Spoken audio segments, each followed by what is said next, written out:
बहन थी ना भाई था। एक अकेला छोटा सा 10 वर्ष का बच्चा।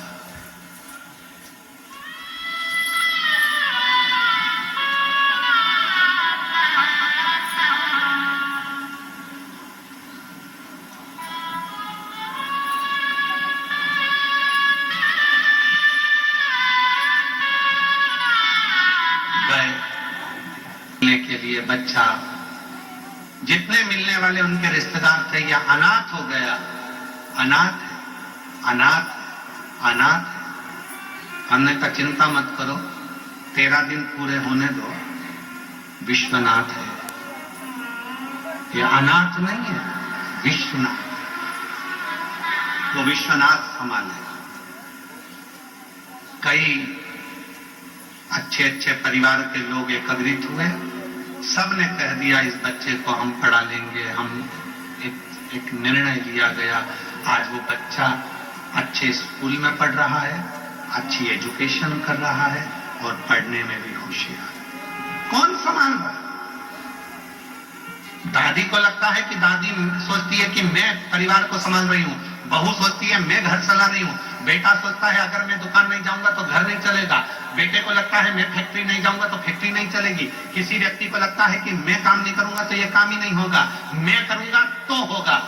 अंदाजा निकाल दीजिए अपनी बुद्धि में से कि तुम कर रहे हो।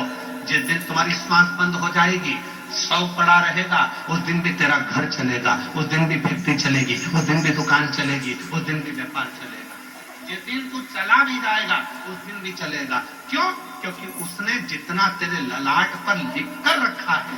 घर में 10 लोग रहते हैं तो 10 का भाग्य रहता है, घर में 4 लोग रहते हैं 4 का भाग्य रहता है। याद रखना, सामूहिक परिवार में रहने का हमारा सनातन धर्म कहता है कि परिवार को जोड़कर चलो। क्यों कहते हैं? इसमें परिवार का हित नहीं, तुम्हारा हित है। क्यों? अगर परिवार में चाचा जी हैं, ताऊ जी हैं, ताई जी हैं, जितने परिवार के सदस्य हैं, सबके भाग्य की लक्ष्मी, अगर एक का भाग्य सही नहीं है तो दूसरे का भाग्य तो अच्छा होगा। दूसरे का भाग्य ठीक नहीं है तो किसी तीसरे का तो भाग्य अच्छा होगा, तीसरे का भाग्य भी ठीक नहीं है तो किसी चौथे का भाग्य तो अच्छा होगा। उसी तरह से जैसे किसी एक का भाग्य भी अगर अच्छा है तो घर में बरकत बनी रहती है। जब हम सोचते हैं कि मैं कमा रहा हूं, मेरी पत्नी कमा रही है, मेरे 2 बच्चे हैं, मैं लेकर अलग हो जाऊं, अलग होकर देखना कि कितनी समस्याएं सामने खड़ी होती है। फिर कितने के भाग्य करे गया? 4 के भाग्य की लक्ष्मी रह गई, एक तेरे, एक तेरी पत्नी, एक तेरा बेटा, एक तेरी बेटी। बस इन्हीं के भाग्य का जितना आएगा आएगा। तो उस लक्ष्मी में कितना करोगे? एक फ्लैट, एक गाड़ी, एक मोबाइल, गैस की टंकी, बिजली का बिल, बस इतना मैनेज करते जाओगे। पर यदि सामूहिक परिवार में रहते 10 जगह के भाग्य करना पड़ता। जो गैस की टंकी में, बिजली के बिल में और गाड़ी में लगा रहे हो वो तो तुम्हारा सेव होते चले जाता। पर तुम समझे ही नहीं। तुमने तो सोचा मेरी पत्नी का भाग्य, तुमने सोचा मेरा भाग्य, तुमने सोचा मेरे बेटे का भाग्य, तुमने सोचा मेरी बेटी का भाग्य। तुम उस परिवार से टूट गए, दूर चले गए, अपना सोचकर कि मैं करूंगा जो होगा, मेरे कहने पे चलो। यही नहीं हो सकता, हो नहीं सकता। ये शिव महापुराण की कथा यदि ये सब मिलकर करा रहे हैं तो कोई व्यक्ति ये ना सोचे कि मैं करा रहा हूं। जिस दिन मैं का शब्द आ गया तो कार्यक्रम बिगड़ना चालू हो जाता है। और तुम जैसे दोस्तों का सहारा है,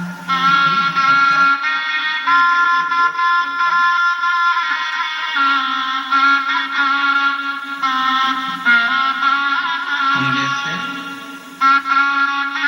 लोगों का सहारा है दोस्तों, वो सब सामूहिक है, सब एक है।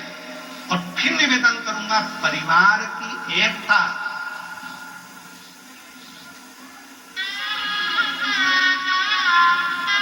घर की फूट और जगत की लूट।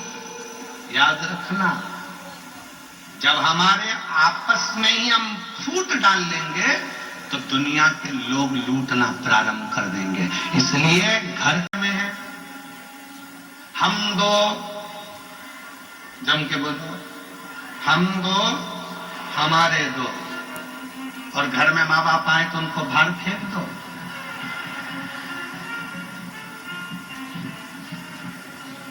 कहोगे तो जिंदगी की हर पहलू, हर पहलू कौन नहीं देता। पर जितनी मेरी जीजियां बैठी हैं, जितने मेरे जीजा बैठे हैं, जितनी मेरी बेटियां बैठी हैं, जितने मेरे बेटा बैठे हैं, जितने बुजुर्ग माँ बाप बैठे हैं, आज एक बात याद कर कर जाना, आस लगाते हैं वो आस एक ना एक दिन टूटती।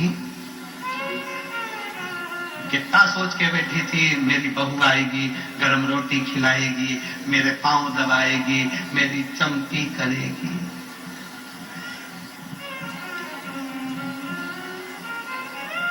ठंड में सरसों का तेल मलेगी।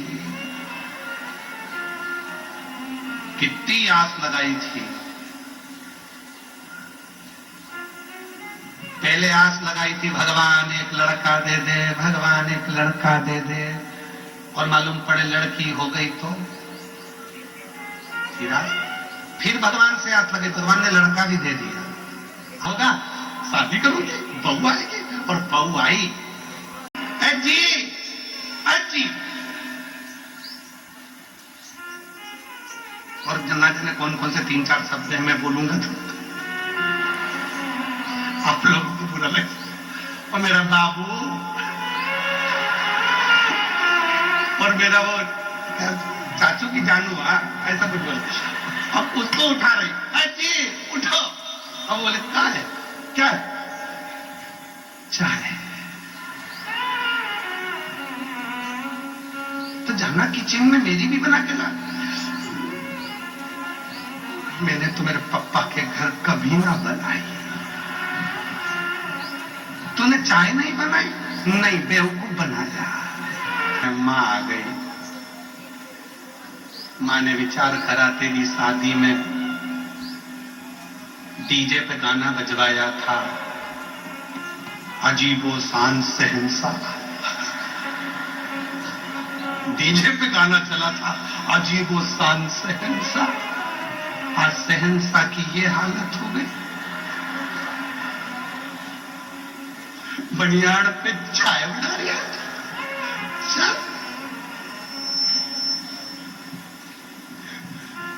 माँ ने कहा चल हट, में चाय बनाती हूँ। किसी को दया नहीं आती, पर वो बुजुर्ग माँ हर जगह पर अपने बेटे के लिए खड़ी हो जाती है। वो अपने बेटे के लिए हर जगह पर खड़ी। किसी लामे बना दो, आज छोड़ दो, आज छोड़ दो। फिर तुमने आस लगाई घर में पोता हो जाए, पोता हो जाए। भगवान की कृपा से पोता हो गया, बड़ा हो गया थोड़ा सा। और पोता तो एक दादी की गोद में बैठकर बोला, ओ दादी, ओ दादी, ओ दादी। दादी बोली हाँ क्या हो गया? वो पड़ोस में कल्लू ले लेनी, वो कल्लू है ना, उसके यहाँ पर आज रायता बना है, चने की सब्जी बनी है, पूड़ी बनी है, बूंदी बनी है, नुक्ती, सेव बना है। इतने में दादी ने बोला बेटा उसकी दादी मर गई ना, इसलिए 12वां है, 13वां है, इसलिए बना है। इतने में गोदी में बैठ के पोता बोला तू कब मरेगी? बूंदी कब मिलेगी? दादी भी सोचे, आस लगा के बैठी थी कि सोने की सीढ़ी पे चढ़ूंगी। ये तो मुझे जीते चढ़ाए जा रहा स्वर्ग की सीढ़ी। और विचार करी थी सोने की सीढ़ी चढ़े।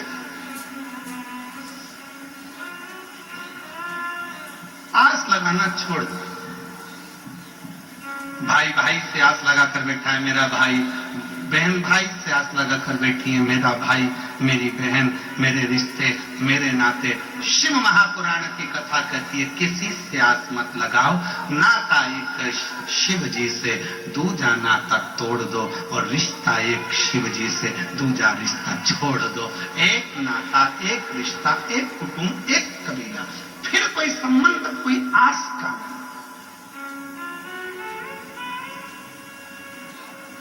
कथा में भी आओ तो आस लगाकर मत आना, कथा में आओ तो आस लगाकर मत आना। मैं जा रही हूं, आगे बैठूंगी।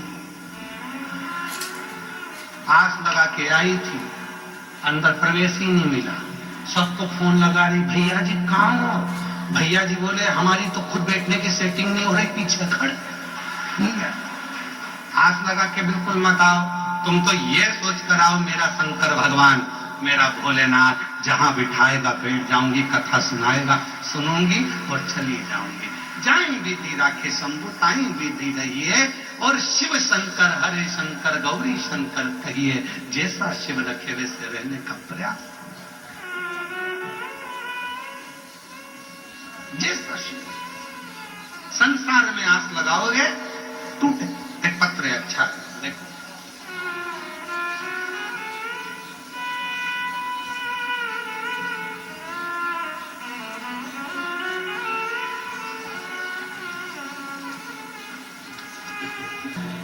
विनोद भाई कहार, मैं बड़ौदा की रहवासी हूं, कहीं बैठी हो तो हाथ हिला सकती हैं।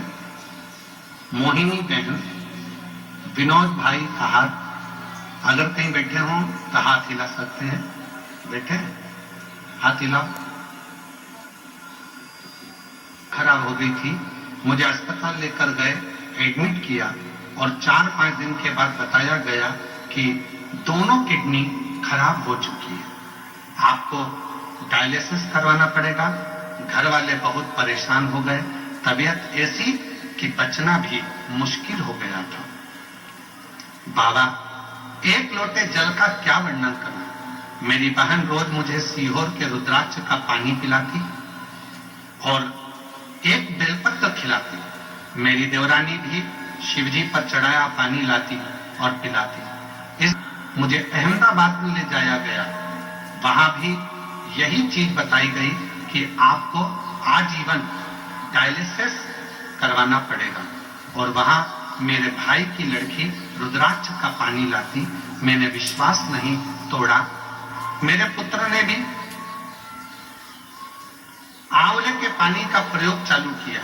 रोज रात को 9:15 वाला जो आपका उपाय है वो मेरे बेटे ने करना प्रारंभ करा।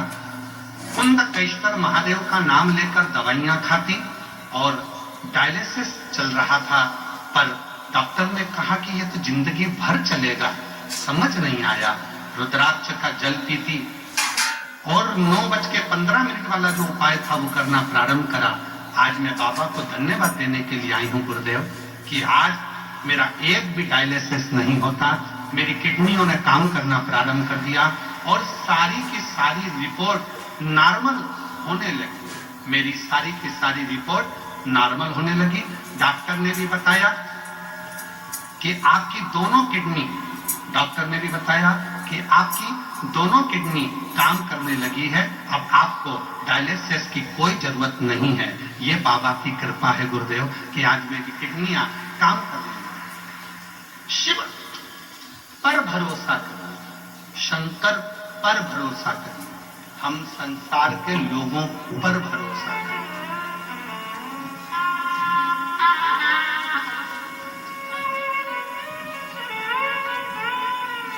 हम संसार के लोगों पर भरोसा करते और आखिरी में होता क्या है, वो संसार के लोगों का भरोसा टूट जाता और देख लिया संसार। रोज भगवान को एक लोटा जल चढ़ाने जाओ तो कहकर आया करो, बाबा आखिरी श्वास तक पलंग पर मत पटक देना, शरीर में कोई ऐसा रोग मत दे देना कि मैं पलंग पर सड़ती रहूं। आखिरी सांस तक तेरे मंदिर में आकर एक लोटा जल चढ़ाती रहूं। इतनी दम देना, इतना शरीर को अच्छा, इतनी शक्ति देना कि मैं आखिरी दम तक भी एक लोटा। आई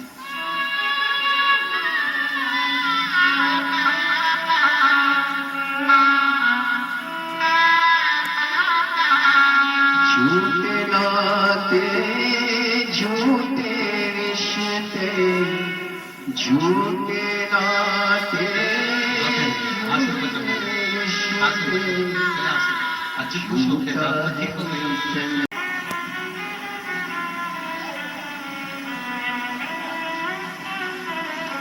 और महाराज वो दुनिया के दुखड़े मिटाने वाला है, वो दुनिया के कष्ट मिटाने वाला है। आस उसी से रखी जाए। लिखा, हम पढ़े लिखे हैं, एजुकेटेड है, फल देती है। मेरी पत्नी को बच्चे नहीं थे। जब सूरत में पहली कथा हुई थी, आप अभी सूरत की दूसरी कथा, सूरत में जब पहली कथा हुई थी तो मैं अपनी पत्नी को केवल दिखा, आप लोगों ने भोजन की व्यवस्था इतनी सुंदर रखी, साधुता है आपको।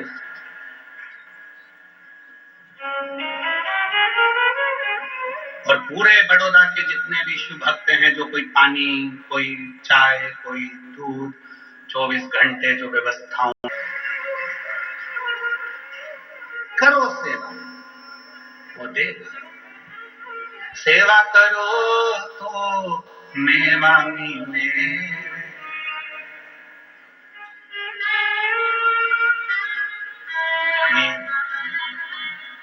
शिव भक्तों की सेवा करोगे तो मेवा मिलेगा। और घर पे बुजुर्ग माँ बाप की सेवा करो, सेवा करो तो चाबी मिले, चाबी जल्दी मिले।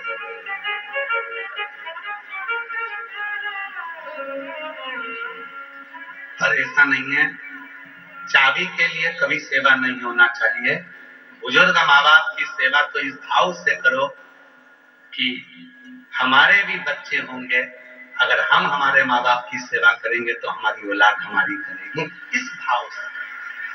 अगर हम आज अपशब्द कहेंगे तो हमारे बच्चे अपशब्द कहेंगे, हम आड़ा टेढ़ा बोलेंगे हमारे बच्चे आड़ा टेढ़ा बोलेंगे, हम कुछ बोलेंगे हमारे बच्चे आड़ा टेढ़ा। तो ये हाथ दे, ये हाथ ले।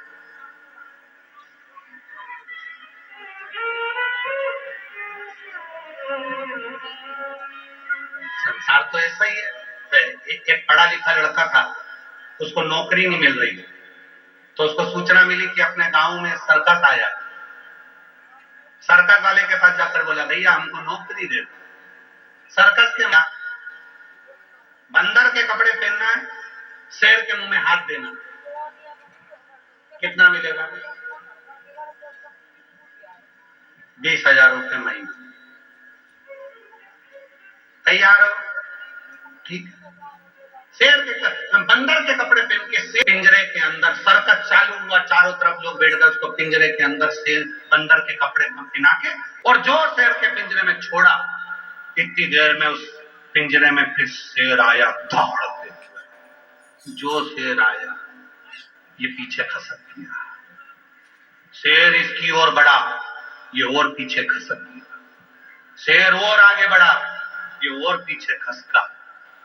शेर को लगा यह घबरा गया, शेर झपट के उसके पास में गया, उसके कानों में जाकर बोला, चिंता मत कर, 20,000 में तू बंदर बना है, 30,000 में मैं शेर बना। क्यों चिंता करता है? नकली के युग में असली शेर भी नहीं मिलता। किस चीज की है असली? आपका नकली नकली नकली नकली सब नकली का युग चल रहा है, और उसमें तुम असली ढूंढने का प्रयास कर रहे हो। दुनिया में चमक धमक